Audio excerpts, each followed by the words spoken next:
Investigators can't explain them. And one very plausible explanation is that they could be extraterrestrial, though there are others who say, why not time travelers? Why not ultra-terrestrial, right? Other things as well. So in fact, the best way to think about it is some other intelligence, right? Because how do you determine something is literally extraterrestrial? So, and you think about that for a while, besides the fabled landing on the White House lawn or a signal that's clearly from a planet somewhere that is intelligent, and they're, okay, that's intelligent life.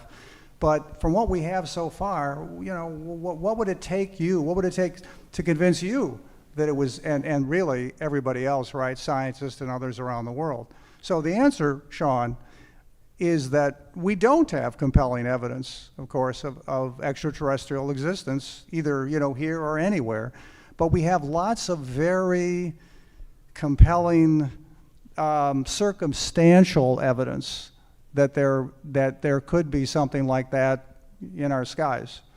The astronomy community, the astrobiology community, of course, has no evidence that there's, that's not a knock on them, but they have no evidence at all that there is life out there, whether it's microbial or more intelligent than that. Very interesting. Sam? Yeah, the one thing, sometime back, Mark and I got into conversation like, what is the most interesting thing that a UFO could do that separates it from a conventional craft, right off the bat? And it was transmedium travel. Going in and out of water, where these objects can come in from 80,000 feet plus or into outer space, come into our atmosphere, go into the ocean, not be impeded as far as speed or anything else. And that is one thing that you pointed out. And that is one of the 5 observables that I think is key. One thing I do have to say is we do have evidence that's called trace evidence. And our good friend who's passed away, Ted Phillips, who worked for the center for some period of time and trained under J. Allen Hynek. J. Allen Hynek told him, said, you got to pick a particular aspect of the field if you're going to be good at something. And he said trace evidences, and that's where he went into. And he had some, was it 3,000 cases or so? Something like that. Something like that. Physical trace evidence that something was left in a scenario. Say, for instance, something landing, a person being burnt, injured, the Falcon Lake incident up in Canada, very good case of physical trace evidence, or a person was hurt. Now, see, that's another issue that's being investigated, and we have multiple people taking this very seriously in the medical field, as far as where people get damaged in coming in contact with these objects. So just the residual effect, it doesn't mean they were intentionally harmed, but the residual effect of coming into some sort of energy by coming close to one of these objects. So there is evidence, but is it overwhelming to the point to make things definitive? And to make things extraterrestrial, it takes quite a bit more than that, but one could explain it is definitely something unusual, and we're dealing with the multiplicity of phenomena. That's excellent. So for our audience and for everyone interested in this subject, a lot of times we look up and we see lights in the sky. And that in and of itself is not going to be enough. And what Sam and Mark are communicating is that there's a lot of information that we need to gather in order to support that something is or is not extraterrestrial or interdimensional or some other phenomenon that we don't understand. Sam talked about someone that is actually hurt or trace evidence. So if we look at breaking down the information, we're trying to gather information. It would be great if we had a trace sample or a photograph or a video where it wasn't shaky or it was clear, and very often we don't have that. So what we're left with is a lot of testimonial information, things that people say that may be based on their perception, their perspective, so it complicates understanding of this phenomenon.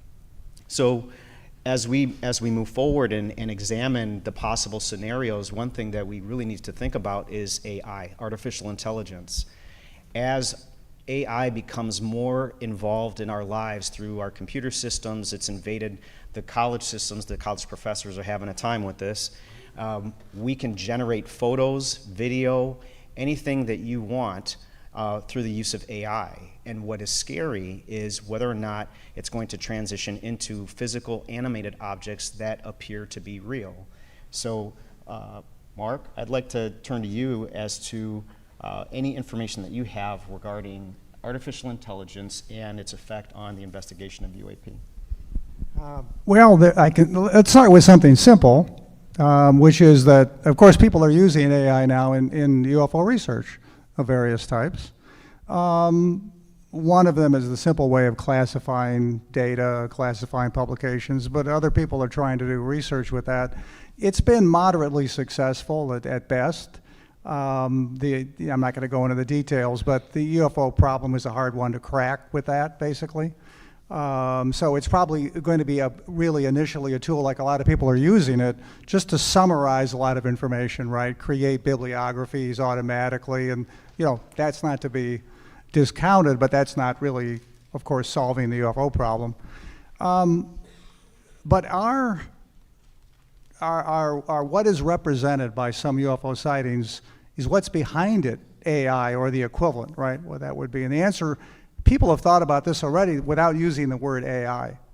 The idea that there could be aliens that are, in fact, I'm sure everybody here knows, almost all scientists believe that somewhere out there is intelligent life. There's a small percentage that doesn't and thinks that we're unique in the whole galaxy or universe, but the majority believe that there are aliens out there. And if they're more advanced than us, then they could have, lots of technology, which includes developing autonomous machines and intelligent machines. And, whether you call it AI or not, the key is they're intelligent, and maybe they're even post-biological, right? They're a combination, a melding of biological entities with machine-like entities. That, by the way, solves one of the problems, one of the objections that people have about how do they get here from there. And the answer is, if you're a machine, time is not quite meaningless, but it's close to meaningless. And so you can get long distances even if you can't travel faster than the speed of light. So in fact, AI, in that sense, is something that would argue essentially for the possibility that UFOs could be, originally alien-based, and then they did AI and so forth. So, but of course, directly, is there evidence that that AI is behind the phenomenon? I would say the answer is yes. If you see what some of them do when you call them, the phrase, right? Hallucinations. Your AI model is hallucinating. Well, some of the UFO sightings, the entities that are involved seem to be hallucinating, as it were. All right, so I'm sure that's going to be triggering for a lot of people. So in consideration of, the confusion between whether this is biological, artificial from somewhere else, artificial from here, the United States and other countries have gathered a lot of information regarding this subject at the expense of taxpayers. That's us. What technological advances have we gained, and what should we be expecting from our government going forward? Sam? Well, what we've gained, plausibly, we have many stories about recovered objects, crafts, parts of crafts, even entities. We hear this, okay?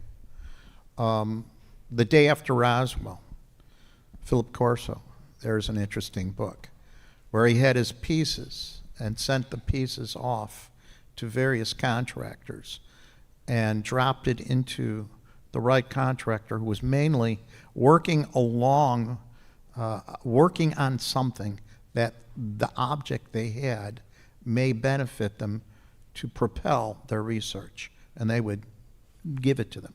Not necessarily, or I should say in all instances, not telling them the point of origin. And has that helped us? Yes, in as much the same way.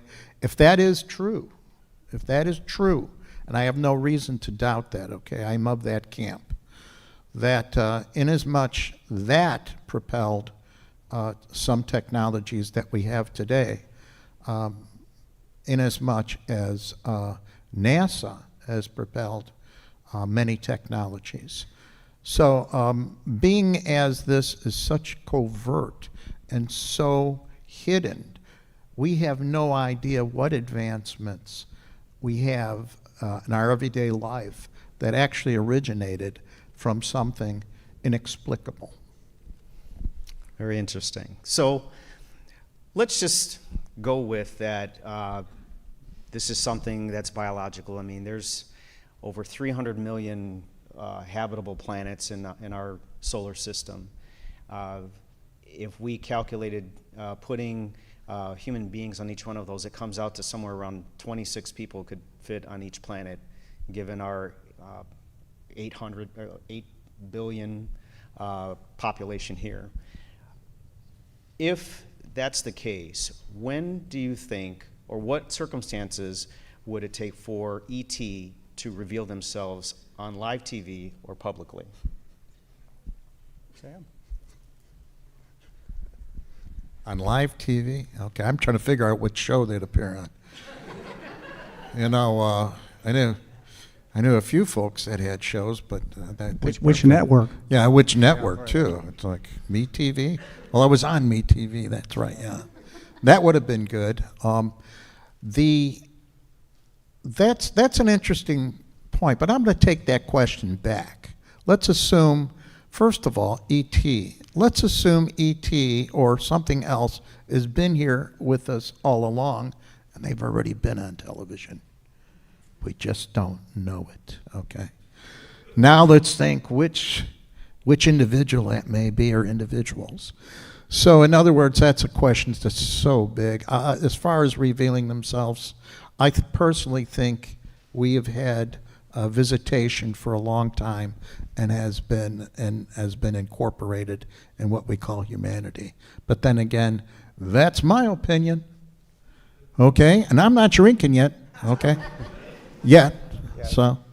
All right, so obviously it's a very obscure subject. Again, trying to gather the evidence and know exactly what we're looking at. As Sam mentioned, you know, they may be revealing themselves to certain people in certain ways, and we just don't see it. So to the person that has a video of a UFO, who do they call? Well, we get, and this is Neil deGrasse Tyson's specialty, you know, like everybody's got a camera these days on their cell phone, and we don't get videos. Well, it just so happens, the reports we get today, I would say more than half of them have videos and have photographs. So we get them. We get the photos. We get photographs.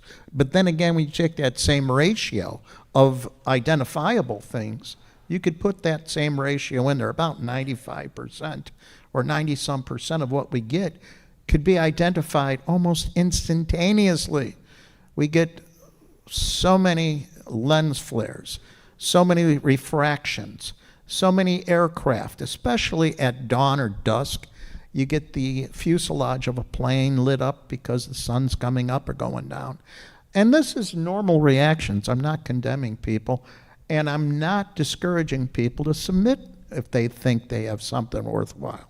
So we get more of them. Is that near your question? I don't know what the hell I did. Go ahead. Well, let me just Go ahead. let me just add to that. And by the way, there is a microphone in front for those who didn't write their question on an index card and would like to walk up in front and ask something. So feel free. So let me just add to what about videos and photos in general. Of course, we get way more photos and videos than we did, you know, back in the day. And of course it's discouraging. And of course people like Neil deGrasse Tyson, right, the famous astronomer, and others, and skeptics complain that they're all, you know, not good. Quality's poor. That's true, because it's not easy to take something, a photo of something that's a tiny light in the distance, and, you know, look up and you know that objects in the sky are not that big actually.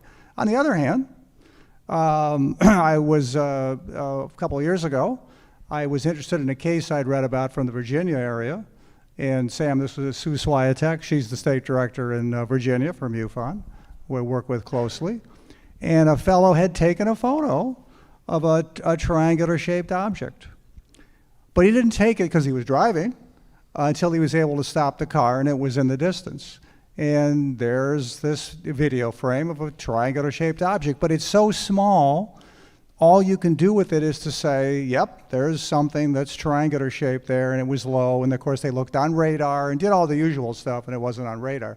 So there are photos of these things, but what we don't have, and you know, you don't need to have the aliens land, you know, live TV on whatever program they prefer. You could just have them fly over Chicago in a giant 300-foot boomerang during the middle of the day, and you'll have all the cell phone cameras you want. On the other hand, what is sometimes reported doesn't happen all the time, because I just told you about a photo of a UFO from Virginia, but we recently got a case at CUFOS, nice, interesting case. It happened in the middle of the night, 1994 in the summer in Jackson, Michigan. And a mother and two adult children, they were still living at home, saw this light phenomena that turned into an object close by. The daughter grabbed the camcorder back in those days, right? The old camcorders, ran out, turned it on to take a video, and the battery failed. And that's been reported more frequently than you would expect by chance. So you can read into that what you want, but again, those are not uncommon experiences. In fact, that's a very common scenario. I've worked on a number of cases that very scenario takes place. You go out there and you take a picture, you're trying to take a picture, and it's relatively close. It's close enough to have a cause or effect on your camera. Shuts it down. Worked on a number of cases where it got frustrating, where people had cameras after cameras being destroyed. And this is an example of a physical effect. Yeah, well, you know, that's what happened.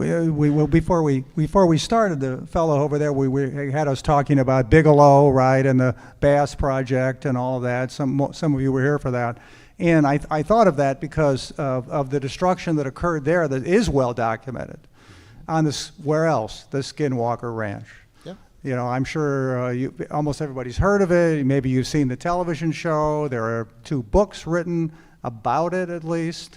But one of the things that is most evidential there, and in fact caused them to be so frustrated, that Bigelow essentially said, we can't do any more research here, and that's why he sold the ranch to Brandon Fugel, is that they had a video camera that was essentially destroyed on a pole, and yet there was another video camera focused on it, and nobody walked up and destroyed it. No light beam hit it, nothing, but it was damaged and wouldn't function.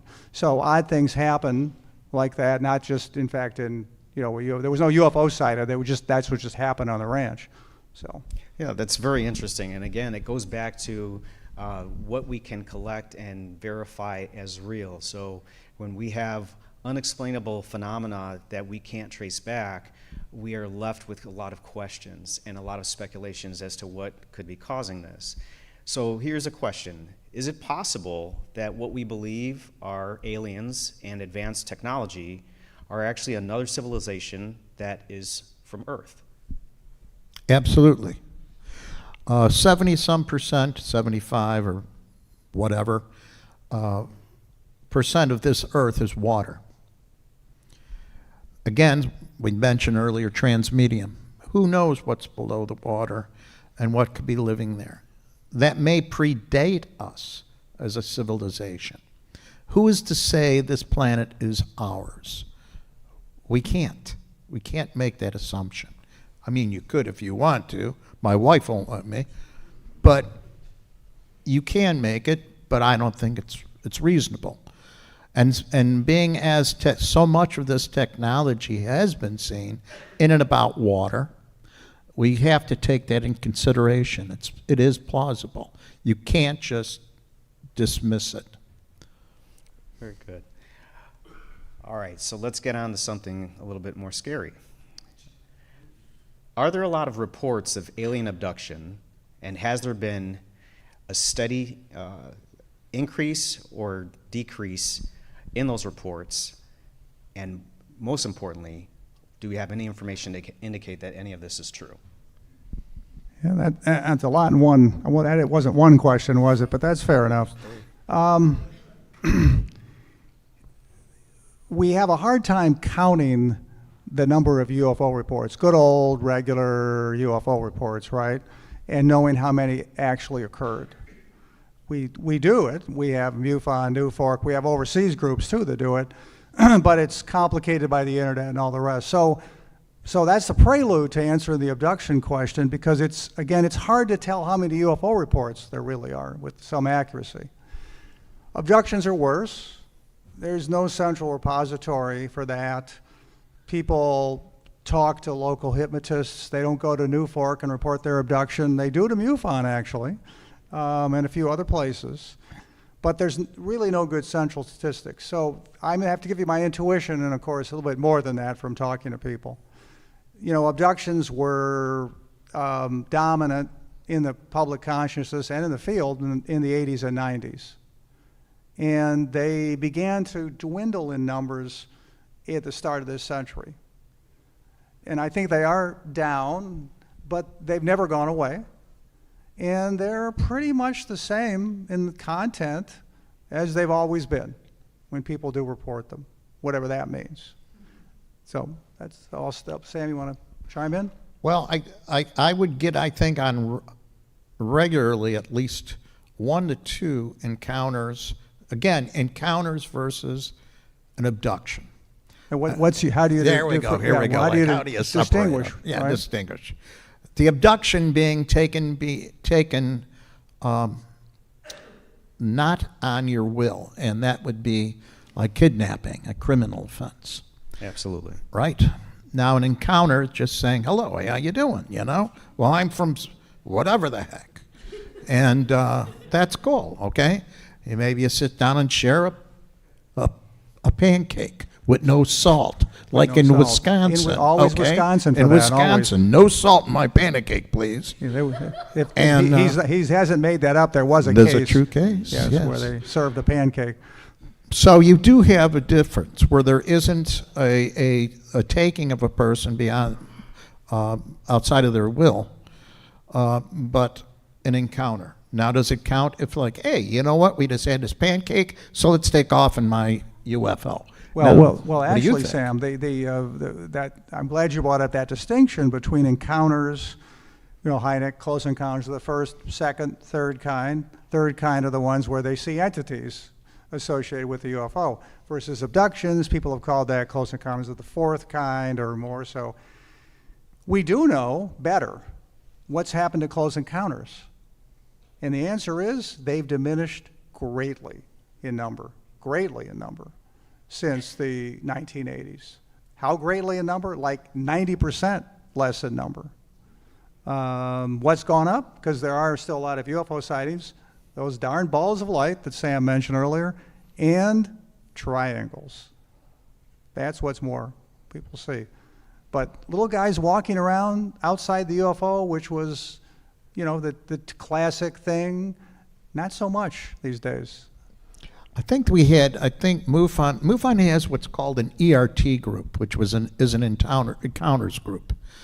And they specifically handle those scenarios. I think they had 800 of such reports last year.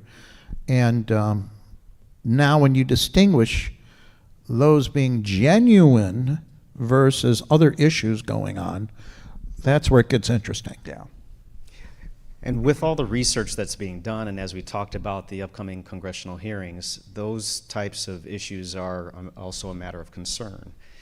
So one thing that is important is that we stay aware of research efforts that are being made, again, to determine whether or not this is really a thing, or if it's something that has a pattern that we really need to take a look at.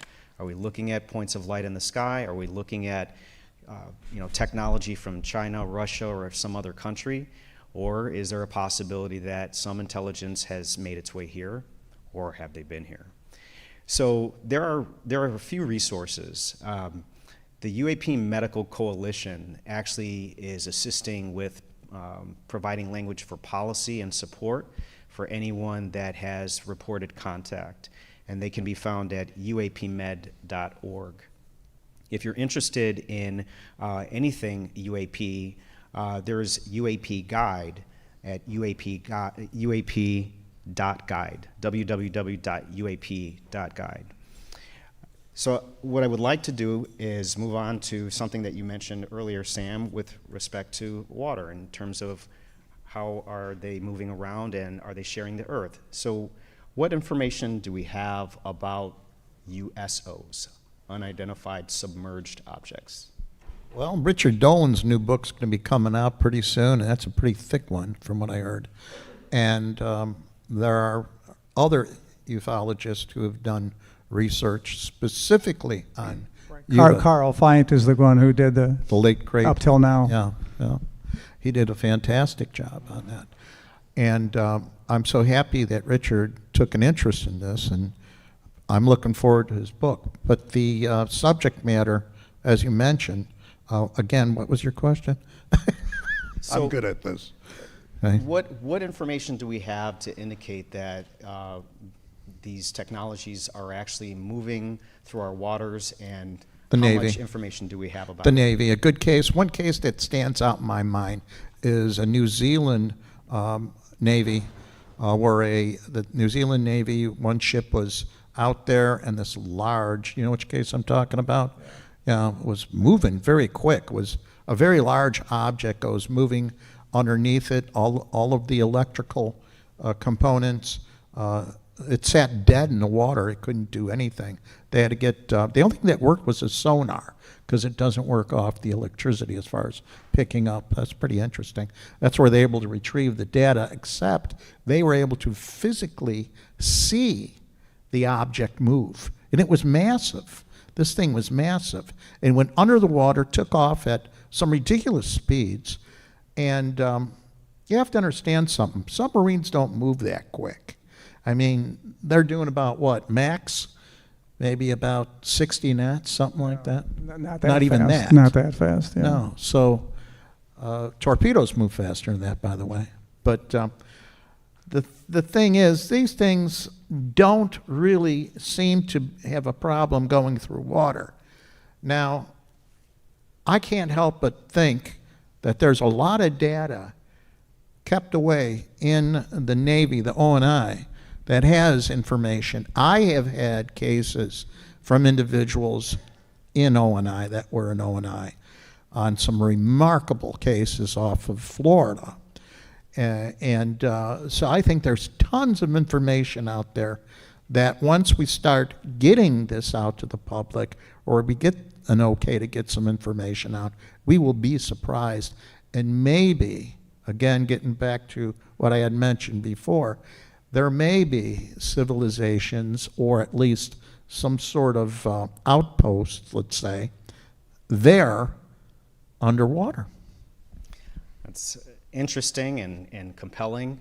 As we collect data on the mechanism by how these technologies are moving, it's not just the Navy, it's not just MUFON or CUFOS, it's also academia. We rely on physicists to help explain how this can be, how these vehicles can defy gravity. Matthew Shadegas teaches a course, The Physics of Exotic Propulsion, through the University of Albany, New York. And in his course, he's talking about the principles of light, principles of gravity, and the other physics principles that we're looking to explain how these vehicles are moving, because the reality is, and the government has said this, we just don't know. 1 minute or 1 second it's there, and the next second it's not. It will be hovering, and then it shoots off. I think Commander Fravor of the U.S. Navy described it as like a bullet out of a gun. Yes. I don't know that we have anything that can do that. So, Dr. Rodiger, as from an academic standpoint, what can academia do to help facilitate study into UAP? Well, fundamentally, there are two broad areas where society learns something about the world, and you can see if you could disagree with me on this or not, but one of them, of course, is academia, but the other is the intelligence world, broadly put, okay? Yeah, meaning all those intelligence agencies and all those associated things that try to learn stuff about things, and some of it's hidden, right? That's things we wonder about, and so it directly relates to UFOs. But let me go back to academia, because of course that's where 98% of the action is, right? Things aren't known unless they're accepted by academia. You know, this has been the challenge, and not just for ufology, right? Parapsychology, cryptozoology, all those areas, there are academics who study that, there are academics who push it forward, and all the rest, but, you know, unless it's accepted and used and all of that, it basically doesn't exist. It's not, and so ufology struggled against that like these other areas. So what academia can do is, of course, what they should have been doing a long time ago, which is pay attention to this incredibly fascinating subject. And then then they do what they do normally, right? What's Avi Loeb doing at Harvard? I know most of you have heard about Avi Loeb at Harvard, the well-known astrophysicist, chair of the Harvard Astronomy Department, a guy who knows some rich guys who gave him $6 million or more to develop an automated system to measure UFOs. Or UAP, everybody, you know, it's UAP now, of course. Avi Loeb is trying to do real science on the thing, and there aren't too many following him. You know, he's charging ahead, and most of them are watching him go down the distance and saying, you know, you go, guy. That's what academia can do, okay, is they can do what they normally do on anything, okay? Now, what can the intelligence agencies do, right? Or what have they been doing, right? A lot of us suspect that things have been going on behind the scenes for years. Kind of hope so. I want my tax dollars to be used for something like that more than other things. And maybe it has been going on, but then it's in this black box where we don't know what it is. One of the real difficulties that people like myself had when the secret government program was announced back in December 2017, and then when the government through Congress was prodding and a lot of other behind the scenes lobbying formed for the UAP task force, and then AIMSOG for about 2 days, and then AARO, is, okay, if these were actually legitimate studies, right, we could talk about whether they are or not, and they found something incredible, would they tell us, right? Would they tell us? The SETI community does its research in the open, and their protocols absolutely say if we find something, we're supposed to tell the public about it. That's the academic model I mentioned. The Defense Department is under no such constraints, and the intelligence community is under or no such protocols. And so it's a worry. So that's why I wanted to separate those two areas of knowledge and study in the world.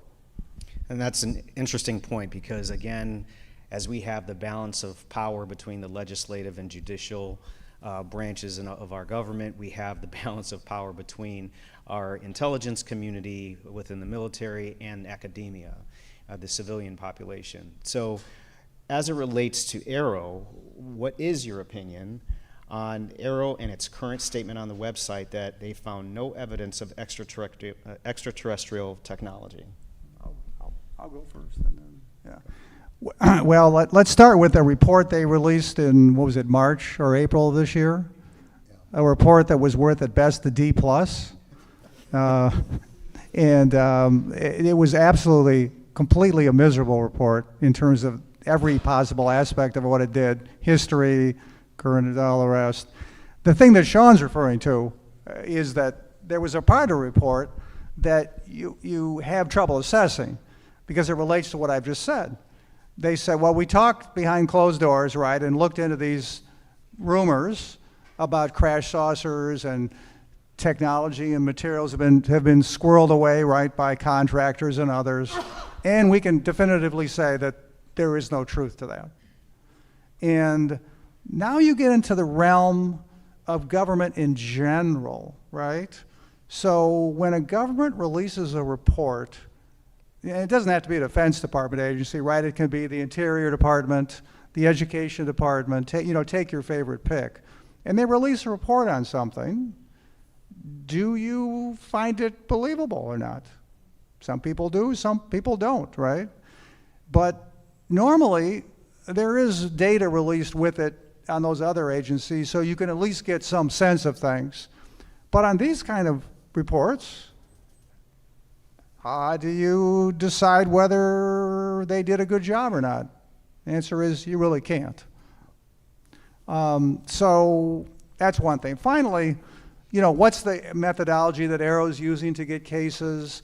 Are they doing a great job investigating the cases they get? The new cases, once again, we're left with in a vacuum, because the reports they put on the website are half a page long, looked into this, everything's explained. They haven't put one unexplained report there, even though we know there have to be unexplained reports. So no, maybe you got the picture. I have no confidence in their work so far until they show their work. So the upside to that is the importance of academia and the push from us as the public to insist that our tax dollars are used for scientific study to get real answers that are going to be disclosed to the public. One effort that actually I was involved in was the intention study for the Scientific Coalition for UAP Studies. That study sought to determine whether there was a pattern of UAP at various military locations and to determine whether or not there was an interest in nuclear development facilities as opposed to facilities that had nothing to do with nuclear development. Prior to coming into that research, because I don't have a long history of being in the community, I did private research. I thought that after the bombs were dropped in World War II, that possibly there was this big boom, waves went out into the universe, and it was kind of like a bell that they came here. That was my initial thought. Working on this study, we found something different.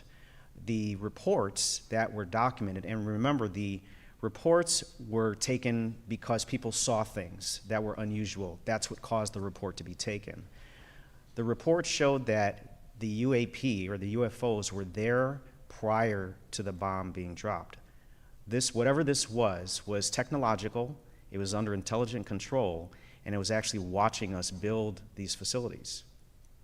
Furthermore, the observations followed some sort of a logic. So it started with the materials facilities and then progressed to the development facilities as it related to the assembly and then deployment. So there was a station of observation from one section to the next. That was very concerning because, again, at the time, we're concerned that there's counter surveillance being done by another country. What's interesting is that the description of some of these vehicles are consistent with what has been reported throughout the years, the disc-shaped vehicles and so on and so forth. So another observation is that between 1945 and around the 60s, the main interactions were during the day, primarily involving the military.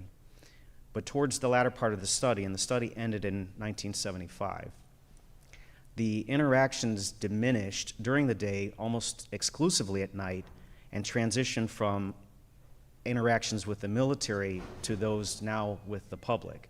That is where we started seeing increased reports and actual contacts and description of occupants. So having this gone on for so long and the information being restricted, that is the importance of organizations like the SCU and CUFOS and MUFON to conduct the scientific studies necessary to provide us, with the information that we need to know what is actually happening. As it relates to, and so this then transitions to the frustration within the government. Most recently, David Grush, a former military Air Force intelligence officer made some disclosures. And so we have a question. What is happening with David Grush's complaint, and why aren't those witnesses telling the public what they know? Well, I think on March 13th, or November 13th, we may have some of those individuals come forward. As far as Grush himself, I think he's been stepping back a little bit since he's had so much abuse, let's say, and I don't know if that's across the board. But recently, I've seen journalists complaining about being abused and threatened. So there is intimidation out there. I don't know to what degree these individuals are going to get through to these potential witnesses coming out November 13th, but I sure hope they don't. And go right ahead. As far as Grush, what would you like to say? I don't know the man, to tell you the truth. I've never spoken to him. No, I haven't met Grush. Yeah. And yeah, I think you're right, Sam. I think he pulled back. I also think he said everything he could say, right?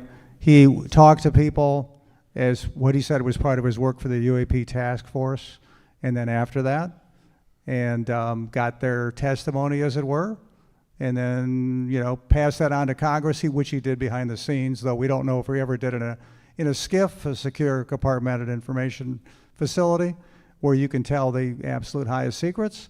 But he gave public testimony, right, along with Fravor and right and so forth. Ryan Graves, thanks.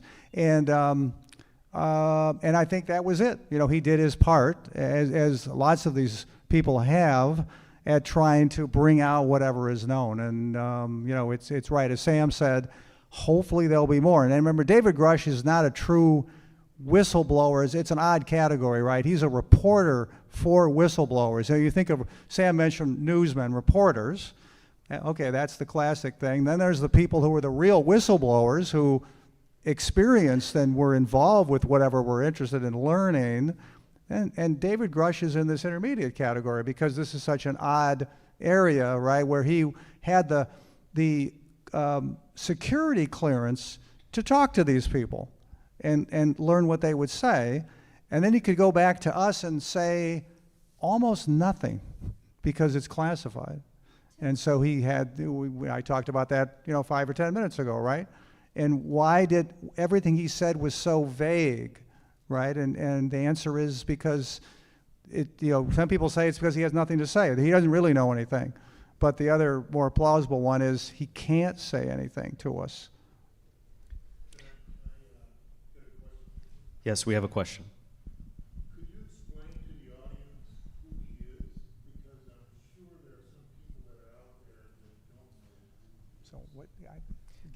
The question is can you tell us a little bit more about David Grush in terms of his background and how he came to be at the forefront of the intelligence community Inspector General complaint? Well, the Inspector General complaint, of course, is you know, Sam mentioned people being harassed and all of that, but he came to the forefront accidentally, like almost all these people do. Even Lou Elizondo says, I think accurately, that we have a question about what do we think about Lou Elizondo, but I think Grush, you know, was the right guy in the right place, or the wrong guy in the right place, or, you know, however you want to put it, and he was tasked to go out and look into this, essentially, by the UAP task force, not by AARO, not by anybody else, not on his own, but, you know, tasked to go do it. And he had all the clearances he needed. He has a fabulous career, you know, record in the military intelligence. And so, you know, he went out and did it. You can then think about, okay, how did he decide to talk to people about this? You know, he went to News Nation first. Should he have gone to News Nation first? Was that the best place to go? I think he did try to talk to some of the people at the New York Times, and they thought they couldn't, you know, really vet the story enough. My memory could be wrong on that. But basically, I don't think we know a lot more about him, except that, yes, once he came forward, people then were trying to essentially, you're right, they talked about him potentially having drinking problems and other personal issues that, you know, okay. It's the usual stuff. Yeah, but, you know, what happens in you know, the thing about the UFO field today, and it's not all negative. I want to point out some positive things that have happened since December 2017. But when December 2017 happened, and the establishment, which is the phrase I like to use, that covers the media, big media, academia, politics, the scientific community, and so forth. When the establishment took notice about UFOs, which they, certainly hadn't before, the game changes. You're now in the big leagues all of a sudden. Maybe Sam and I might still be back in, the C-level minor leagues. I'm not sure, Sam, but people like David Grush and others, Avi Loeb, they're playing in the big leagues now, and in the big leagues there are new rules. There are different rules about how stuff is done, and nobody was worried about discrediting Sam because of his. Well, I won't mention those things, but but nobody's gonna do that, or whatever Rodiger's done. But when people step forward and talk to Congress and then are a threat meaning, to what the current vested interests are, like any area in society, those vested interests then think about protecting their interests, and they don't always do it in ways we'd approve of. So that's part of what I think has been going on in several areas. So David Grush is one of many people that has gotten tangled in the problem of classification. He came forward with his complaint, but feels that he cannot talk about what his observations were or what his concerns are because of the classification issues. And so one of the things that some organizations are working on is to determine whether or not it would be a violation of law for whistleblowers to come forward and talk to members of Congress or through other entities about these concerns, especially if it involves any type of criminal allegation. So a couple other resources here. As it relates to classification, the belief is that issues related to UFOs, UAPs, have been overclassified with the intention of concealing this from the public. And it creates these conspiracy theories that the government's hiding things. They may or may not be. It may have nothing to do with alien civilization. It could be just technology that we need to protect to ensure that our adversaries can't attack us. But with so many reports that are giving such detailed information about the subject, it is keeping the concerns going. So Declassify UAP is an organization run by Nick Gold, and that can be found at declassifyuap.org. Nick is working to put pressure on Congress and our legislators to make sure that our laws are not overclassifying matters that are important to the taxpayers. We are a nation that is of the people, by the people, for the people. And so overclassifying information that would allow us to have some sense of comfort that we're safe, that we are not under an impending attack from an alien civilization, but our government is handling next level technologies appropriately. These types of legislation needs to be properly handled. UAP Caucus, run by Lester Nair, that is uapcaucus.com. If you're interested in the political engagement along with the work that Nick is doing, that is a very good organization that is tracking the legislative movements on this. Again, there's going to be a hearing next month in November, and there's some anticipation as to what's going to be released, but in past times there has been some disappointment. The only way to make sure that we keep moving forward is for the public to remain informed, to do your research, and to ask the right questions. And of course, stay in touch with your congressperson. Glenn has a question. Sir. Would you mind entertaining a few questions from the audience? If some of them are out there that didn't have a chance to submit questions? Yes, we did say, and we'll say it again, if you do have a question, you can either come to the Microphone right here. microphone. Come right here. Yes, sir, please go ahead. Yeah, my question is, do you think we're in a soft disclosure right now at this point in time? Absolutely. Absolutely. Yes. I would agree too. You mentioned there was 2 revelations. You mentioned DoD Tic Tac videos and the ATIP program. I like to add that I think it was around that time too. During the pandemic, Senator Marco Rubio, the United States government admitted that they recovered craft not from this world, and there were several, and they were doing incremental briefings every 6 months to the people. You said do our research. This is what my research has found, including UFO patents. Let's not forget the previous president created Space Force as a new branch of the military. And then there was a book by Hashim Ashed, the head of Israeli NASA, who said there is an intergalactic federation. And the EBEs said that we need to understand what space and what spaceships are. That is a key point, what he said right there. What I like space to talk about is. what you guys said about whistleblowers. I think whistleblowers are very important, and I think it was some mischaracterization. Whistleblowers in the government, we rely on regular day people. We would assume they would do the right thing. Whistleblowers are charged with, if they see something illegal in the government, that they are protected by laws. The current laws are weak. David Grush did an Inspector General report, and he didn't have like a laissez-faire job. He was in charge of the daily briefing to the president, and yes, he did, was approached by a lot of people who said they saw stuff. And I like to point out about David Grush, he says he knows the addresses and of the companies that hold these materials, including craft.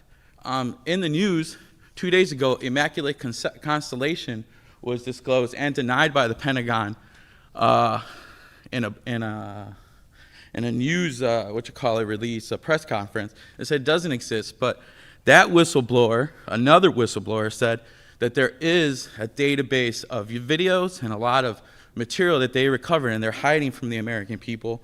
And I would say, let's not mischaracterize whistleblowers. I think they're very, very important. Okay, sir, I'm going to go Immaculate ahead. Constellation, I'm gonna go ahead Michael and stop you Schellenberger. there, Yeah, go so ahead. that we can afford the audience members to ask additional questions. But I Good do thank you points. for your question. Very good points, by the way. Your question is very important. We have to remember that the members of our military are in a tough position. They sign agreements, non-disclosure agreements, security oaths. They are charged with protecting the civilian population. So what we have in this complaint are several people that have come forward to say, hey, we have a problem and we need to address this. Because of the classification rules in our legislature, these whistleblowers do not feel that they can talk because they are afraid. So we also need our lawyers to come forward and provide information as to whether or not it is illegal for a whistleblower to express concern to a member of Congress. All right, so thank you very much for your question. We do welcome additional questions as you may come forward. Yes, ma'am. I've got a question for Mark. I'd like to preface it by saying I'm actually from Kansas. I recently moved here to Chicago. I've had many UAP experiences in seeing them, but also what I find more strange is more the psychological aspects in terms of like saying have a strange dream and then you see the symbol appear maybe in real life, right? And which sounds very strange, but I was wondering if you've ever read the book Encounters by Diana Walsh Pasulka.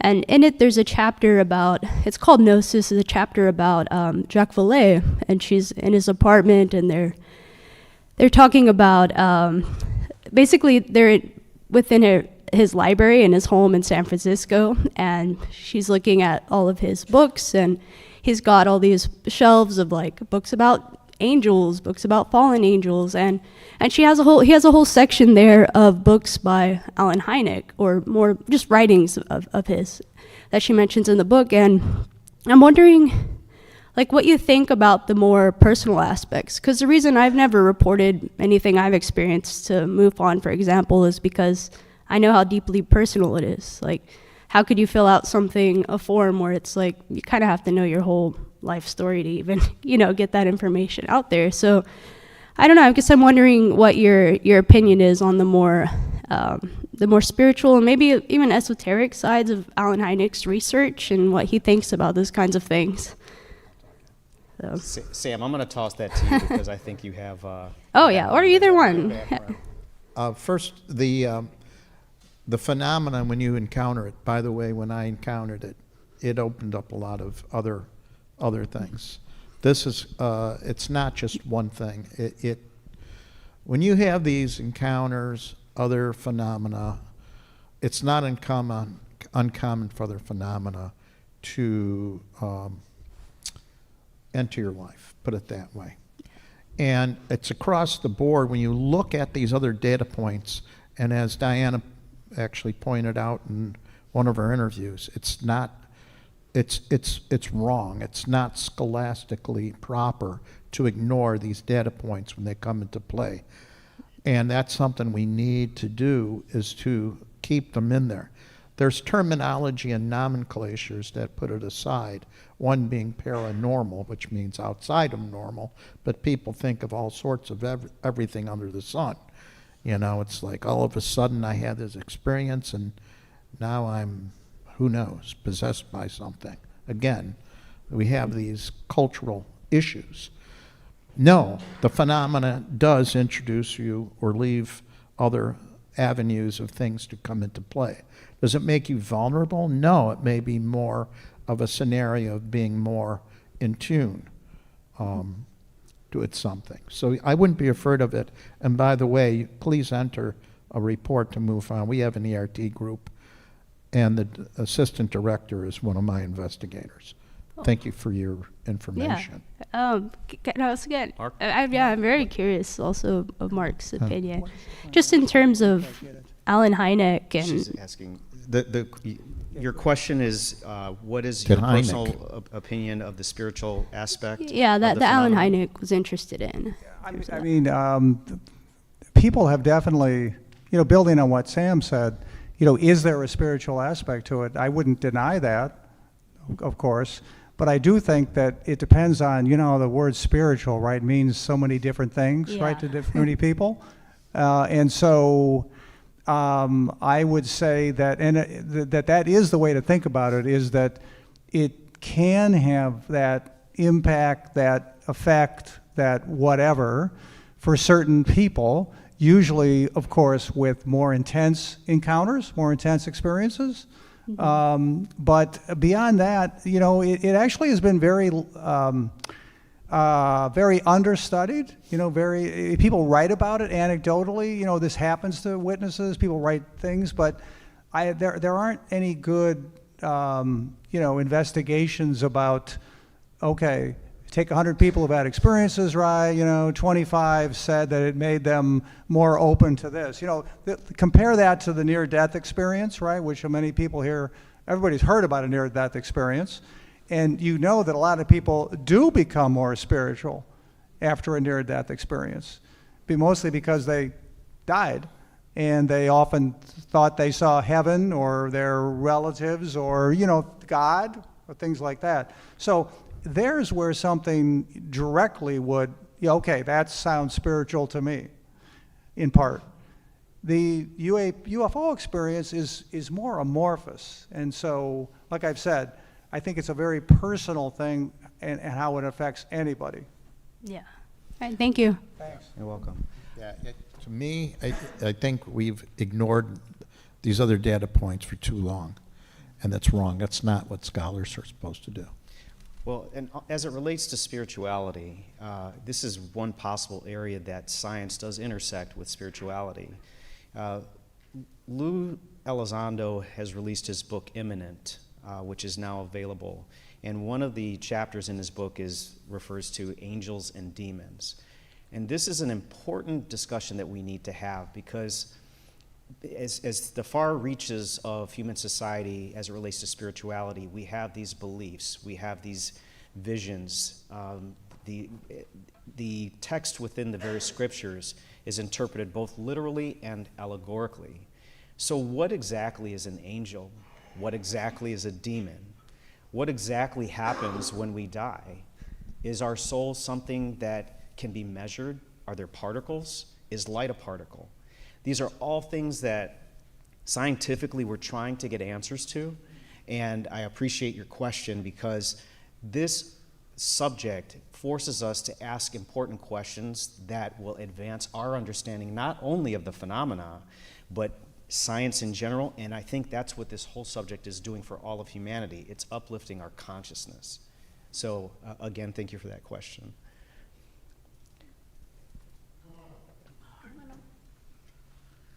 Yes. Hi, I got a two-parter.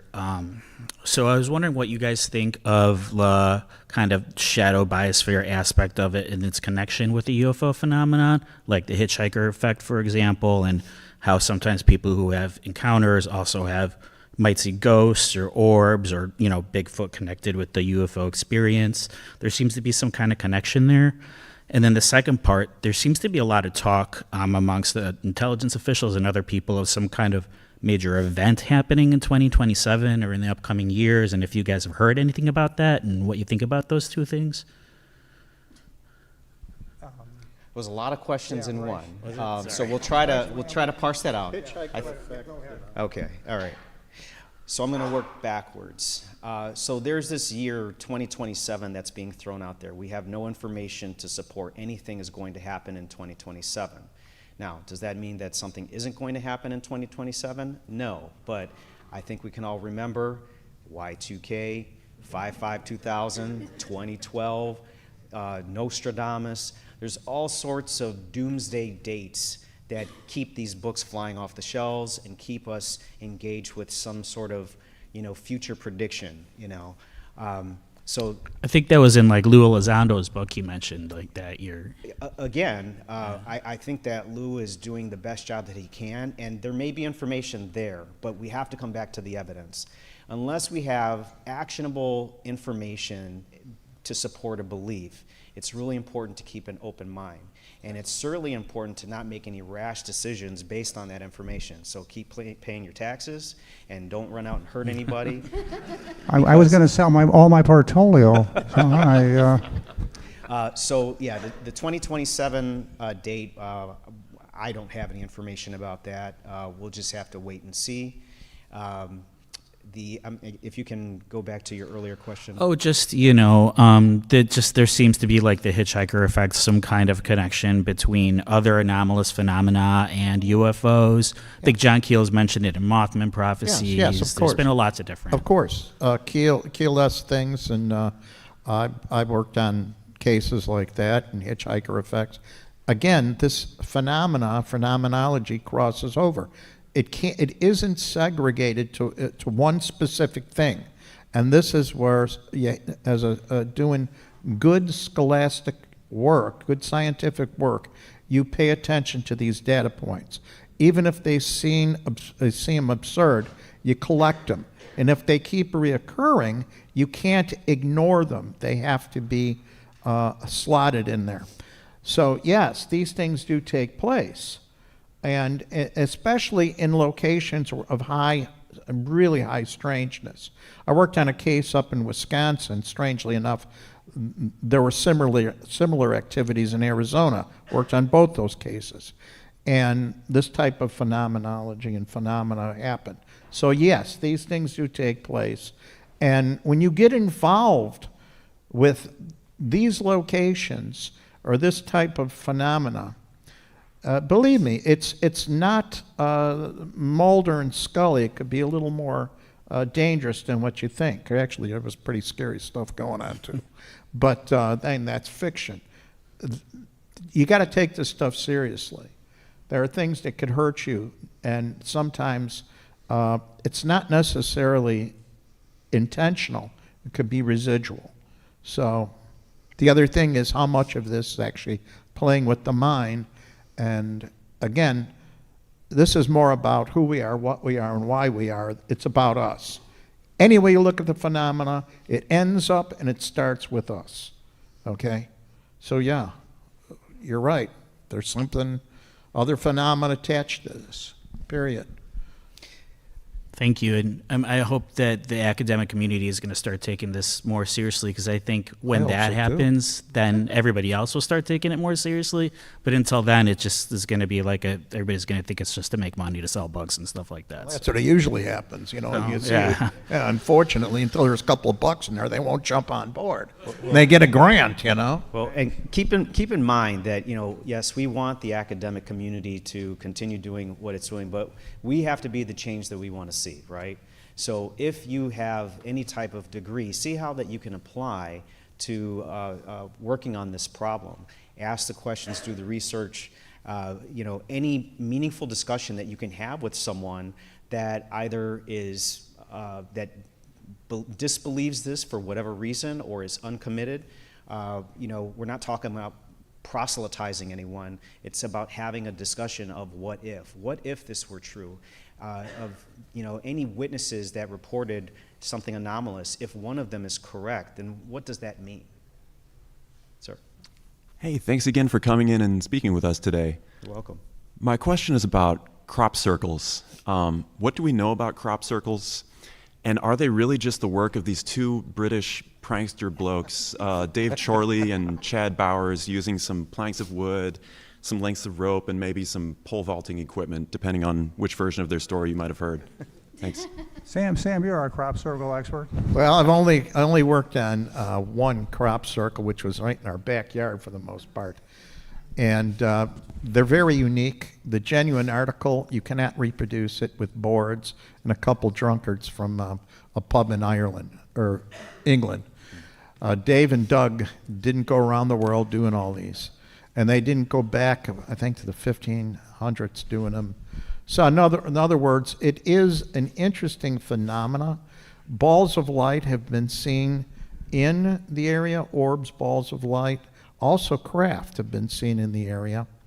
And it does seem to occur, at least in our instance from our research, that when the water table reaches a certain level, where you have a substrate. Let's say if you were to have a pen and you were to draw, if I were to take this pen, it would mean nothing until you have a substrate up there.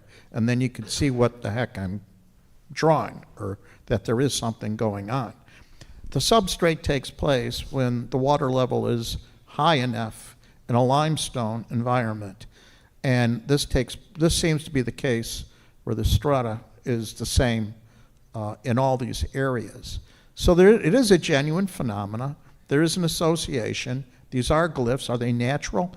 I don't think so. I think there's an intelligence behind it.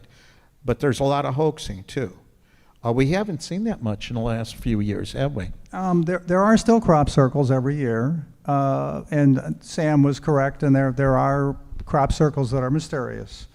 But to me, what's almost as mysterious, and certainly an enigma, is the fact that after all these years, there are still people going out and creating crop circles.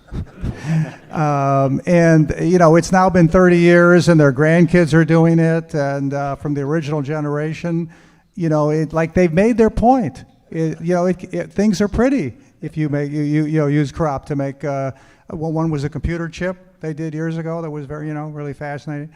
So that's another enigma. But yeah, I will say that the fellow didn't ask this question, but at the center we long ago decided that it wasn't going to be something we'd focus on because it just wasn't clearly something that we could do anything with, because there are very few crop circles in the U.S., and that B, it really was just too far afield, if I can make that pun. But I followed it, and I knew several of the people like Jenny Randalls in the U.K. who did look into them, and there were mysterious ones, yeah. Very interesting.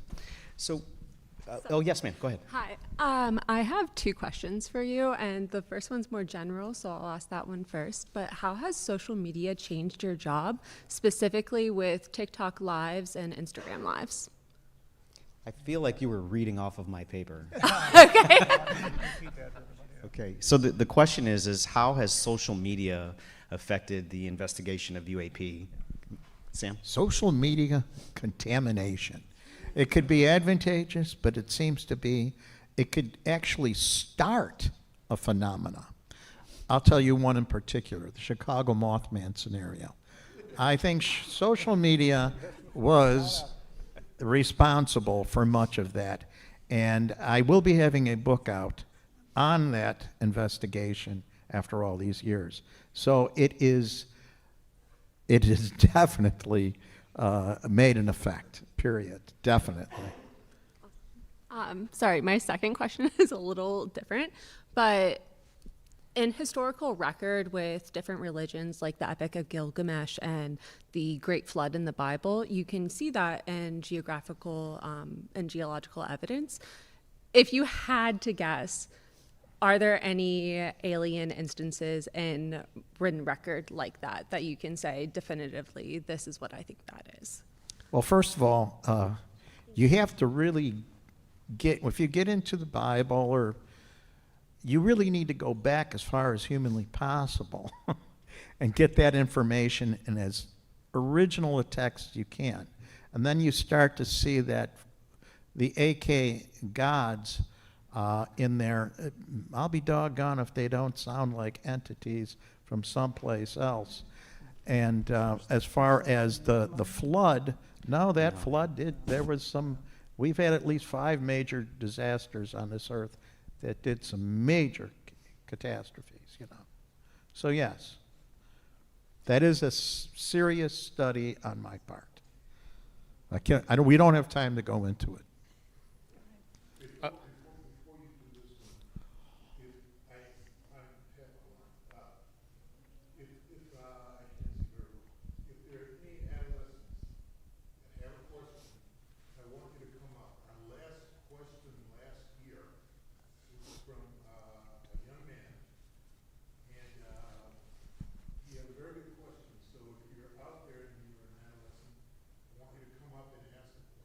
Kids, don't be shy. Come on up.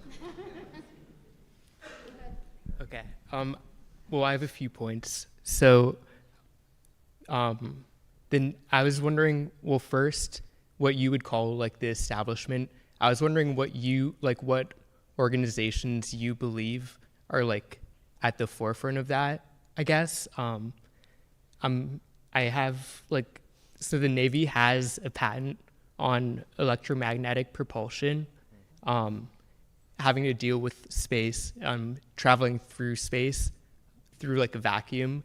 And I was wondering like if you could like provide any information on like what determines the level of public disclosure, or like who's controlling like the information from like who, and like we know that like Congress and stuff is like looking into like the UAP phenomena, but like what organizations are outside of like their jurisdiction that are like controlling like the information from them, I guess. Sure. Go ahead and organize his thoughts. Sure, yeah. So obviously we know of the 3-letter agencies, the CIA, the FBI, all of those government agencies, and there's a lot of mystique as to who has information, what they're doing with the information, and who's actually involved. Because there's a curtain there, again, primarily to protect our civilian population, there's this belief that all of this information is being hidden. There are members of various organizations that are assigned to different organizations. We also have private contractors, these aerospace companies that are working the problem outside of the U.S. government. So there are several partnerships that are involved, and it's compartmentalized. One group works on a very small piece, and they don't have the whole picture. And so you have all of these different organizations and companies, even 501c3 organizations that are all working the problem. Communication is what's important here, but part of the issue as it relates to protecting information is restricting information, right? Why is it important to restrict information? Is to protect the technology from getting into the wrong hands, okay?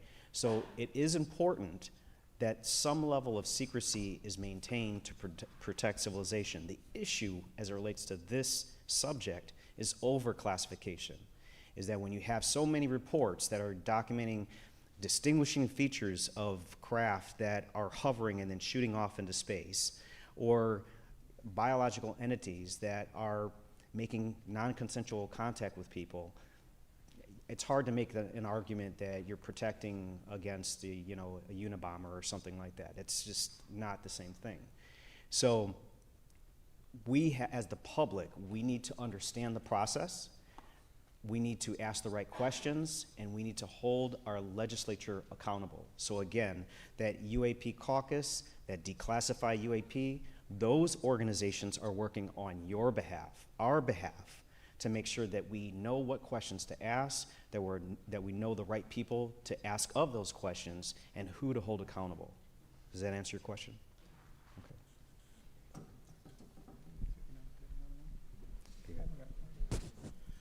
Sir. Okay. Many different, UFOs have been seen all over the world. Many different cultures have, shall we say, a closer connection with spirituality than some others.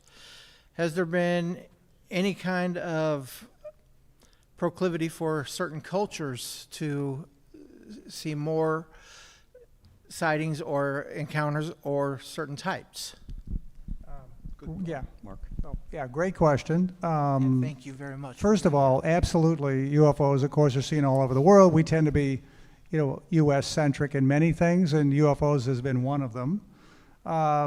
There's one reason that is, though, of course, is it first was publicized here. The U.S. government looked into it first here compared to other governments, so naturally that happened. Is there a difference in what people see and report across the world? And are there even differences in the number of reports? Well, you have to stick with areas where there's even possibility of having any reliable reporting, meaning Western Europe, Japan, all that. China when it was a closed country, and before it loosened up and became more liberal in terms of business, you couldn't get any UFO reports out of there either. Soviet Union, you had some. So the answer is that in countries where there is reporting, people report UFOs just like they do here, particularly in Western Europe and Australia, Japan, places like that. And in Western Europe and countries like the US, they kind of report the same type of UFOs, with one exception, and that's abduction cases. Abduction cases have always been less in other parts of the world.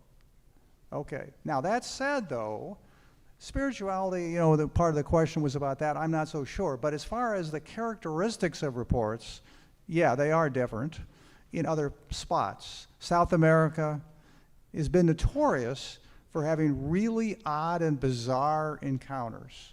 Hairy dwarfs, teleportation, a person's driving a truck and they end up 4 hours away down the road with no gas being used, other kinds of things, even deaths. The few cases where there might have been deaths from a UFO have occurred essentially in South America. Malaysia, where there's a guy named Jamaluddin is his last name, he's one of their few UFO investigators, and they have little small entities that people see among other things. So there is a variation, and is it cultural? Well, there's another area where nobody has actually, done the work that would try to tie the culture, right, to that.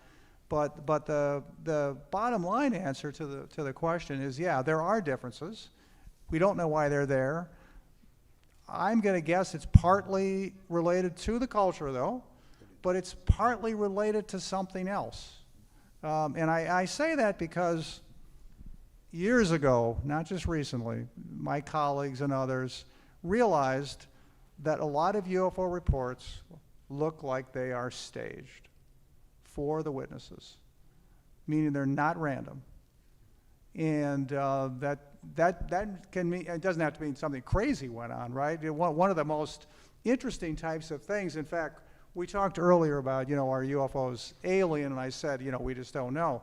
But are UFOs intelligent, right? Is there an intelligence behind it? Well, you tell me after I give you this report in a second whether you think there's an intelligence.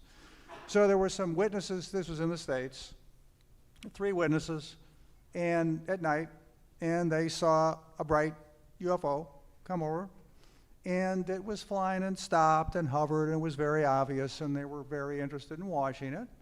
And then it flew this way, and I'll use that light up there, and it flew a circle around the moon twice.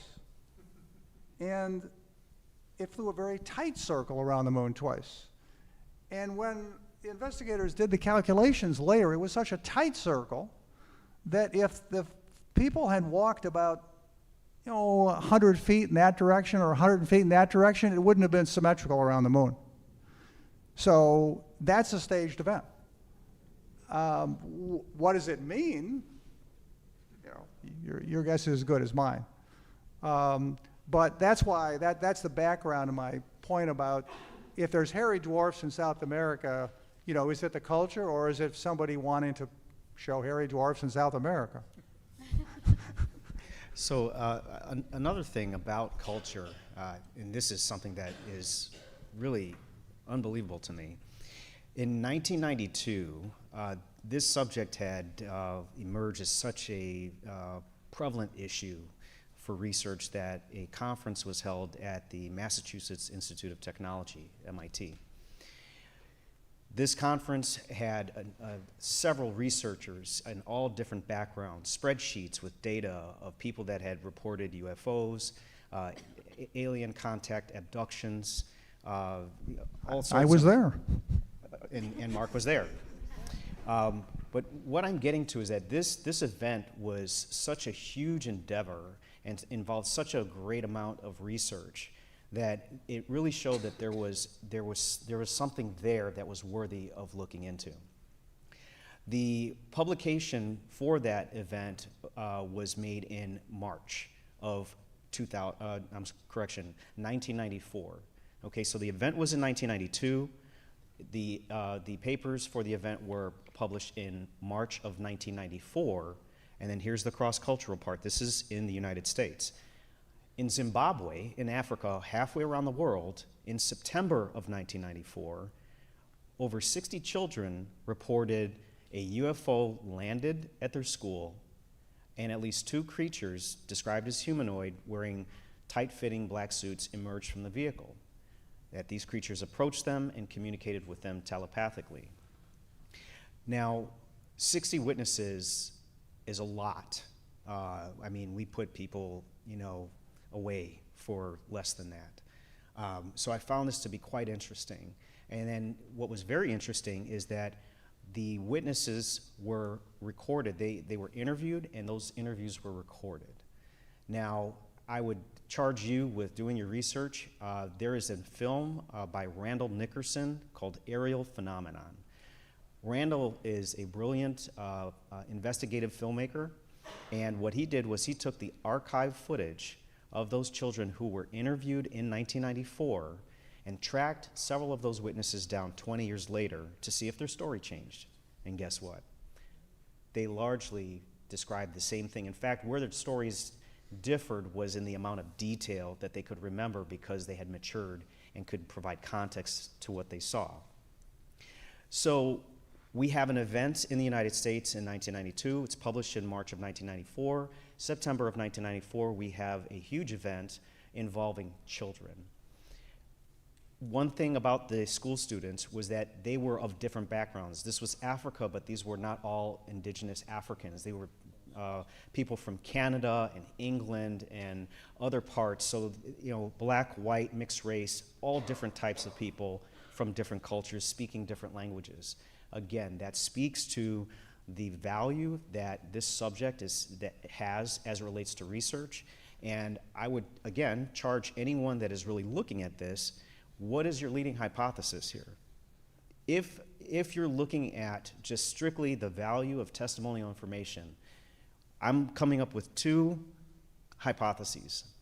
One is the researchers in the United States conspired to have these children make up a story that was consistent with their event in the United States and probably showed them television, movies, and magazines, and somehow coach these kids to act as if they were emotionally scared, confused, and gave demonstrative hand gestures on video, or there was something there that maybe we just don't understand. So I'm not providing any answers. I'm simply saying that it's quite interesting. So I encourage you to see the film Aerial Phenomenon. It is a great film that captures the length of testimony from child to adult, and the MIT papers are available. They're quite expensive, though. Yeah, it's out of print. All right. So we have another question. No. Oh, cards. All right. Okay. Very good. All right. Thank you. All right. So let me ask this question. What socioeconomic changes can we expect from full disclosure? It's only going to change everything. And, but for the average individual, probably most people are going to go about their day and their life not affected initially, but seeing the ramifications, then they'll be affected, as far as that goes, I think. There's levels of disclosure, or at least there's different types of disclosure, right? What's the simplest level of disclosure? Yes, we know that UFOs are real. No, we don't know what they are. Okay, that's big, but it's not that big, and I think you would go about your life and everything else. Then there's the, yes, UFOs are real, and we think they're extraterrestrial. Have a good day. Okay, that's the next level, where they tell you what they think they are, but of course there'll be a million questions shot at the press conference, and they probably would add, we don't think that they're a threat, right? Then there's the, yes, of course, the UFOs are real, and we know they're extraterrestrial because the Roswell crash was real. We've hidden that from you for 70 years, and we have bodies as well. We've hidden that from the scientific community for all these years, and et cetera, right? So there's different levels. So I agree with what Sam said generically, but how people react is going to depend entirely on what what happens there. Same thing's true, by the way, if you think of the SETI community finally succeeding and detecting a signal.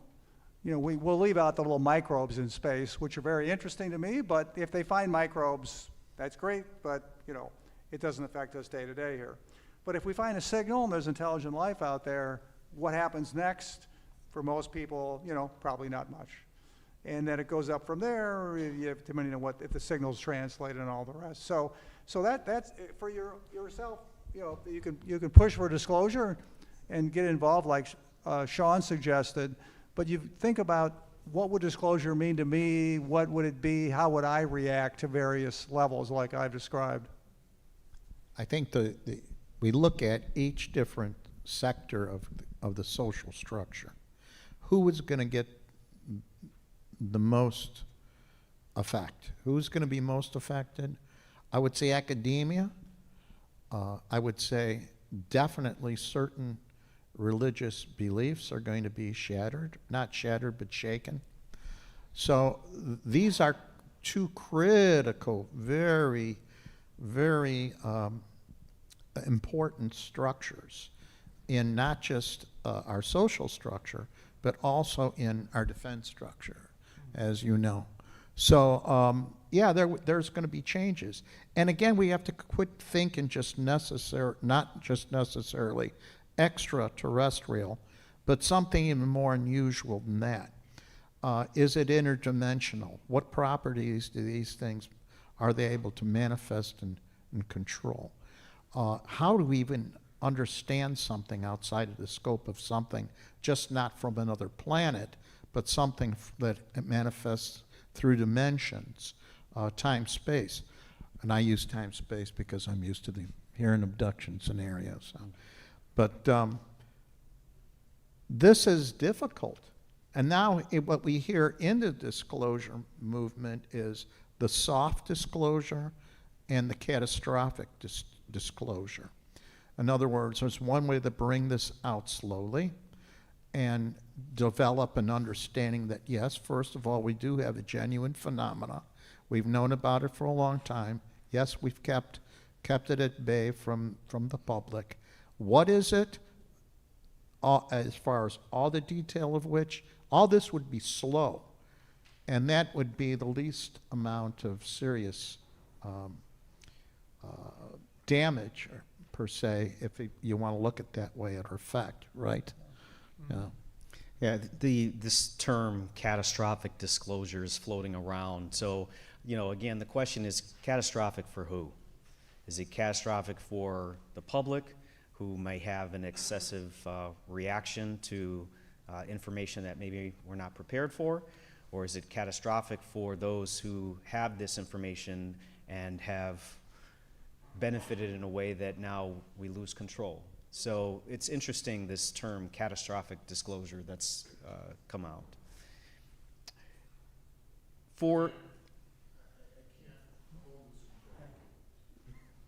Go ahead, Glenn. Talk about catastrophe, et cetera, I have to throw it in. Flat earth theorists. And mixing the mode of ufology. Ufology and flat earth. Well, I'll tell you what, flat earth has come up so much. in the last year. Of course. And then you deal, I mean, it's like, have you heard much about this flat earth theory? Yeah, I know. Well, I get it thrown in my face a lot. And then, of course, you have people who are rigid to the word biblical, I don't know what you want to call them, apologists. And they have to throw that in there too. If they're going to be to the word, then you're with the flat earth, right? Because you have the firmament and the turtles below, or whatever is holding things up, swimming through the water. I don't know. Look, but it's there. There's a huge element of that as far as people. And belief is a thing. Belief, ideology and belief, like, you know me, that's one word I don't like and I don't use, is belief. When a belief is a strong thing, and I try to avoid belief, as my wife knows. It's you either know or you're working at it, and if you know, you're willing to change that if the evidence puts you in a different direction. Speaking of evidence, they're willing to battle. Oh yeah, oh yeah. Yes, yes. Look, Yes. we can't, look, if a person is committed to their belief, You can't help it. You have to let them It's believe. done. Yeah, The- it's the- over. The purpose of this discussion is to come together on what information is available to the public, what information should be available to the public, and once we get that information, how can we incorporate that information into our current belief systems? If we don't have evidence to believe a certain thing, then we're going to tend to not believe that. But if we have the information and we have access to information that we should have that we didn't before, that will allow us to formulate our beliefs, and we have a greater sense of awareness of the environment that we live in, what our capabilities are, what our consciousness level should be, and we all grow. We're only as strong as our weakest link. So if humanity as a society is being kept at the lowest level because we're being deprived of information, that's where we as the public need to push forward and ask for this information. True, and if it brings up something that I would think is absurd as that, I want the big turtles that are holding everything up and falling through the, I want one. Okay, I could have one, but I've been hearing so much about this. It's funny you brought it up, right? My wife's sitting here, she knows. It's amazing. So Sam, we talked about belief. So here's a question. How did you come to believe in UFOs, and did you always believe? I've never believed. I either knew or I searched, and my own experience have told me that, yes, there's something genuine to this, but I will never believe. It is not a conviction of belief. It's a matter of knowledge, research, and being willing to change that as evidence comes along. And that's how I am. Mark? I got interested in when I was 9 years old because of all the UFO sightings that happened in the 1960s. And even as a 9-year-old, I was a science nerd kind of kid, right? I read the stuff, including really crappy UFO books as well as good ones. But I could tell that, you know, why wouldn't I believe this stuff? I was influenced by science fiction and all that, but I still realized that witnesses were saying things that, you know, were sensible and that you would believe them if they said it about anything else. But I didn't have a sighting. Many people, including a lot of my colleagues in the field, really get interested because they have a sighting. And maybe some of you in the audience are the same way. And once you've had a close sighting, you know there's you're something. following on Sam, you don't have to believe anymore. You know You UFOs know. exist. You've had a close sighting. There it was, right? 65 years this month for me. I'm an old fart. Okay, John, I want to get this gentleman in because he's been waiting longer. Where have you been hiding? Go ahead, sir. So I have a buddy who's a commercial airline pilot, long time, like 30 years, whatever. And he said there's like a magic moment when commercial pilots or longtime pilots get together, when he kind of mentions, I've had a couple things, and they say, oh yeah, I have too. And he said it's incredibly prevalent, but none of them actually want to talk about it, none of them want to be discredited, and none of them want to have issues with their pilot's license and all those other things. So the question is, have you guys thought about creating like a safe space for commercial pilots? There is. There is.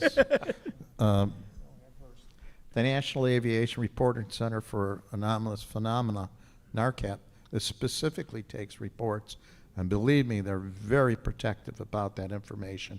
There are other ones. Ryan Graves started his and done very, very well. Nice guy. The reason why, I'll tell you what, Mark and I had an event up at Harper College, and by the way, thank you for that question. And did you remember that snowstorm that we had that event? Horrible. It was the worst snowstorm for that year. A lady that showed up in a taxi, 90 years old, was a nurse from a major airlines.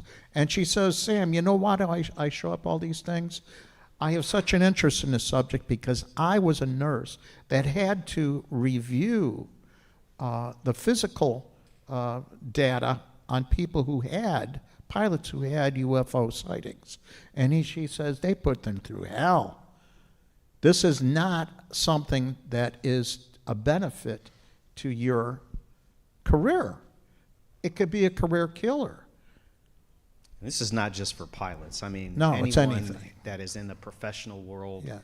or has some, it's not even just professionalism, in your social circles. If you belong to a church, if you have certain beliefs or you had a certain experience, this subject can threaten your social network. So it's not just pilots, it's everyone. Yeah, I will say I agree with that, both of what the guys said. Earlier, I had mentioned that I didn't want this all to be a downer, today, and there's a lot of positive developments, including, related to what the question we just got about pilots. The other area that may, in the long run, possibly be the most impactful is that the AIAA, the American Institute of Astronautics and Aeronautics, or vice versa, has now been holding open sessions at their annual meeting on UFOs, including talking about having pilots report things and the best mechanism for pilots to report things and all of that. So that's one example of the really, from my perspective, fabulous developments since December 2017. Whether it's, I mentioned Avi Loeb at Harvard, I mean, there's no way ever that any of us would have thought a guy like that would get involved in UFOs 10 years ago. Whether it's Congress holding hearings, no way ever 10 years ago that we thought there'd be hearings on UFOs. And journalists writing serious books, like Garrett Graff did, who's a very well-respected journalist and wrote a book on UFOs, never thought it would happen. And I could go on and on with really positive developments, including the fact that even though the folks at the library who are hosting us have been interested in UFOs for years, they're able to do this because it's a new era today. So, we're trying to take advantage of it as best. You're trying to take advantage of it by learning about it and attending events like this. It's really all fabulous. I'm glad I lived long enough to see it. I'm planning to live another, 50 or 100 years, so I'll really see a lot of it. But in any case, it's the pilot reporting is one thing, but it's all kinds of areas. But one more thing, but there's still a stigma there, absolutely. One of the leading members of Avi Loeb's team is a guy named Wes Waters at Wellesley College in Massachusetts. He's a physicist. He approached us at CUFOS a few years before the Galileo project started, but after December 2017, and he said, want to work with you guys, it's great, fantastic, don't ever mention that I'm working with you. Oh, yeah. Right? That's right. So, Very interesting. Before we go on to another question, Glenn, we appreciate your hospitality. We are at the 3 o'clock mark. May we continue? is there demand? I can't see if there's anybody out there. Okay, there you go. Thank you. Before you go to your question, we have quite a few questions, so as long as you allow us to stay, we'll stay. That's fine. Okay. Right. Thank you. We'll take another question. Thank you. So, a couple questions, or two questions that tie into Barbara's story. So, from Kansas, great idea to move from Kansas to Chicago. Smart move.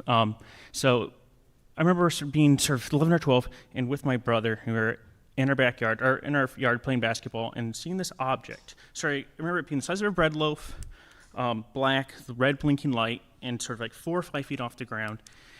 And sort of floated from us, maybe 30 feet away, and then sort of just drifted away. So, first question is, what could have that been? Like, any ideas? Been wondering for years. First time I ever really... Black orb? Was Black a black object. orb. With Black a objects. red light? Red blinking light, but the size of a bread loaf. Just like no propulsion, just sort of like, and floated. Well, you just saw a UFO or UAP, okay? Yes. Yes. Now, Sure. I've had cases with orbs. I call them orbs because it's round, sphere. It was solid. It was definitely solid. Yes. It was something black, and it was solid. Yes. Where was the red light? Below, on the sides, or where? On the side. The side. Okay. I've heard stories of one gentleman who was a teacher. Him and his friends on the 4th of July came out of a store, and there was a small round black object that was shooting a red beam at them, like a little laser beam. And they started throwing firecrackers at it as like kids. So, and I then, after hearing about that, heard of a case where one of these objects came inside that car. It was relatively small. It's funny you mentioned black and an orb or a sphere. So yes, it's an identified aerial phenomenon. Sure. Yeah. Yeah. So, Let me also add something. There is a Firefly drone shows.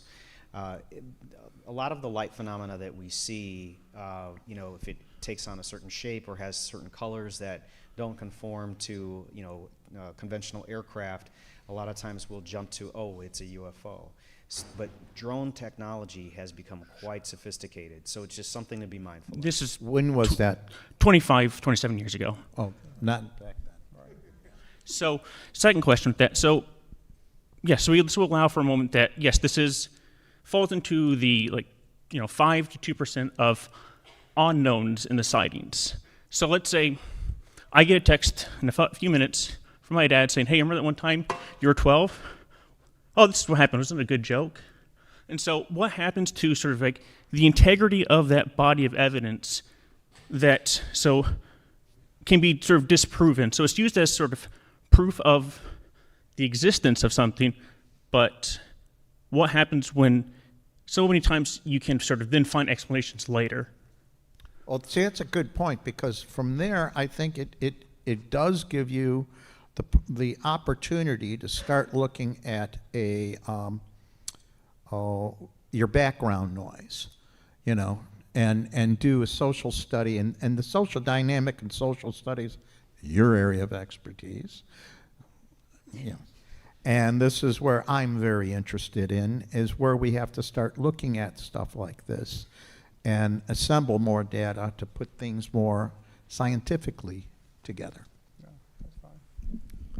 Hey, I'm curious if you think that it's possible there are any alien, say, bacteria that's already been on Earth. I know that people have talked about, for instance, like octopi or other cephalopods and like deep sea creatures that have these abilities, or like octopuses, for instance. Octopi, for instance, have this really unique neural network structure that's very similar to humans, and a lot of biologists are kind of like, what the hell is going on here? And so my question for you is, do you think it's possible that were we to discover that, say, there are animals or plants or whatever that evolved from, alien bacteria or something that got here by chance a really, really long time ago? Is it possible that Sure. nobody would even care, and it would be really mundane in the same way that people aren't really aware of, say, like a plant that you take for granted in the United States is actually an invasive species from Europe? And if that were to happen, or there was this very kind of mundane answer after all of this cultural, hype up for a year in the UFO community, like how would that affect it moving forward? Oh, you're talking about that being the component for, say, for instance, an alternate species here on Earth? On Earth? I guess in essence what I'm asking is, do you personally have any theories about things that are on Earth presently that we know about that we just don't realize are related to aliens or extraterrestrial life? And if we were to discover that, do you think that would put a huge wet blanket over this entire community? And I No. think that No.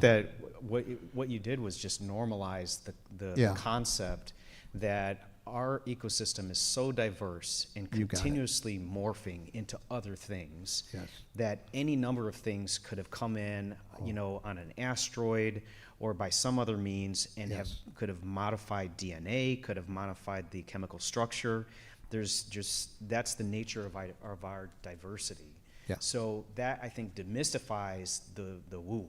It of, does. Poof, there's an alien there. No, there might have been some, genetic modification by some circumstances that are alien, but in the sense of, a biological, cell, somehow embedded in an asteroid that went into the ocean and happened naturally. Again, we have our own origins. The problem is how do we know where exactly we came from? The single cell amoeba and all of that, but there's no beginning, no end. Right? No, totally. But that's kind of what I'm asking. Like, do you guys have any of your own theories? Like, oh, I bet this thing, that definitely did not evolve here organically, just without Like something a else. specific creature, like an octopus. Yeah, I'm thinking, do you guys have any ideas? Octopus or octopi are pretty cool, I'll tell you that much. And the big turtle holding up the Earth, the big turtle. That thing is definitely alien. If it isn't, it should be. Yeah, I would say that my mind is just open to all Yeah, possibilities. we get hit with how many tons of meteors a year, and who knows what's on that, Go ahead, sir. Oh, Hi, gosh. how you doing? My name is Keith. I don't know if this is a dumb question or not. There's no dumb questions here. Okay. I've been interested in this subject since I was probably around 3 or 4 years old, and I've always thought it was normal to think about that. And I grew up in a pretty religious household, but what I did notice is every time I would talk about this subject with adults, they would get really emotional because it challenged their way of thinking and what might be out there. They would get either really mad or really emotional or really, I don't know, it's kind of interesting to me. And then how the news would treat it, they would treat you like you were crazy, or even friends that I had. So I kind of would keep kind of quiet about it or not really tell too many people because it was kind of embarrassing. But as I got older, I felt that, I'm interested in this subject, and, I've had a few things that have happened when I was younger. And I wonder if, do you feel like there's a conditioning with the media, in the movies and entertainment in the past 20 years to get the public more prepared for the fact that we might not be alone or something? Because I feel that somewhat, just to get people the public prepared for, just so they don't have ontological shocks, so they don't freak out. And it challenges the question of people's realities. And then another question would be, ever since that New York Times article came out in 2017 with Leslie Kean, I noticed that News Nation provides a lot of airtime on this subject, but other news outlets really still don't. It's still a fringe topic. And I'm just interested if you feel like that's going to change with the congressional UFO hearings in November. And then also, Do you feel like there's a good percentage among abductees or people that have had possible sightings or contact that have experience with like the psychic phenomena or synchronicity? All right, that's 4 questions. Sorry. You could. I'm gonna rehash that the best I can. Yeah. I actually had something queued up, and thank you for your question and your courage to express that. Genesis chapter 1, verse 26. Then God said, "Let us make man in our image, according to our likeness." That was a scripture that I saw that made me curious about the intersection between religion and this subject. So I just wanted to point that out, that there's a lot of questions to be asked as it relates to religion and this subject. So we need to push forward. That was one question of 4. Sorry about that. Yeah. What was so go ahead. I'm sorry. You're gonna have to ask the. No, it's fine. Just the conditioning with the media and just the entertainment. Yes. Yeah. So that was actually a question I had queued up as well, and I'm going to actually kick this to Mark. Given that you've worked with Dr. J. Allen Hynek, I do recall that he was actually in the movie Close Encounters, wasn't he? Yes, he was. So can you speak a little bit about Close Encounters? As you know, is it true that that movie was based on a real event or natural reports? Well, hey, Mark, are you ready to talk about that? No, talk a little bit. Yeah, sure. Yeah, so I want to introduce my long time colleague, Mark Chesney, also with the Center for UFO Studies.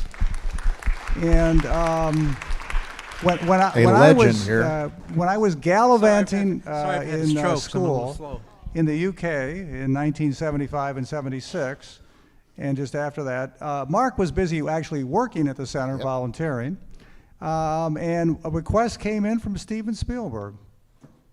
Take it away. Every Saturday morning, the center had business meetings with Hynek. And he said, I got a request from Steven Spielberg here. He wants to make a movie from my book, because he had a book called The UFO Experience, which came out in, I think, 1970 maybe? It was after. The movie was 77. You know, okay, right, yeah, but the book about, way before that. yeah, because Hynek was the Air Force Blue Book consultant. And the Air Force canceled Blue Book on him, so he wasn't very happy with that. But he wrote the book, UFO Experience. And I was one of the people that said, you should do that, because Spielberg makes monster movies, like Jaws. They said, it's a fear guy. He's like, well, it was a good movie. It wasn't a monster movie. And so later on, Hynek came and he told us he's very proud of himself. He was at Spielberg's poll, and he goes, this was a chapter in his book called The UFO Experience. It's a type of UFO called Encounter of the third kind. And he said, I just sold this chapter title for $1,000, because he thinks, I'm a genius, I'm an astronomer, I'm a genius, $1,000. So he was like, I just sold the title of the movie to Spielberg for $1,000. He's very, very proud of himself. And we all kind of thought, you probably got ripped, because he's going to make, he made $1 million from it. But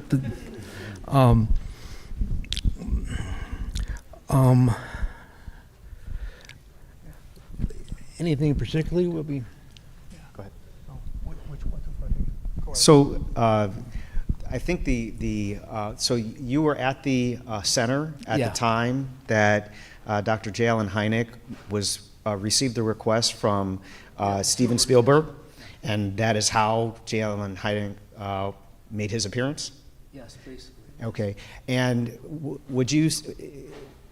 was that movie in any way based on an actual report? I don't think so, no. Okay. Or were any of the events in the movie? It was from his book, The UFO Experience, which is like a study of UFOs. So, but the study of the UFOs were actual reports? He was a Project Blue Book with the Air Force. He was an astronomer, so he tended to qualify data. So he developed a series of descriptors of type of UFO cases, like daylight discs, nocturnal lights, close encounters of the third kind. Those are all chapter titles. I know we asked Hynek, and then of course you and a couple others got tasked with it to do the research and look in the files for cases, right? Yeah, he had me pull like 6 cases and mail them out to him in California. Well, thank you very much for that information. So I think to the previous question, the question was, are we being conditioned by media through TV? Yeah, that was and- when the movie came out. That was a big question. Why is this movie coming out? Yeah, so we have, thank you, Mark. Thank Thanks, you very Mark. much. Thank you. So we have movies, Close Encounters of the Third Kind. We have Communion. We have Fire in the Sky, Independence Day.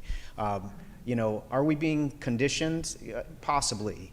But what this does is it allows us to think about the possibilities of different scenarios that we might be confronted with if certain things were to happen. But again, in reality, this is why it's important that we know what actually did happen, what information is available to us. So I think we're having to wind things up. I would like to thank everyone for your participation today, those of you here in the audience, as well as those of you who are watching online. Sam and Mark, thank you so much for your responses and your expertise.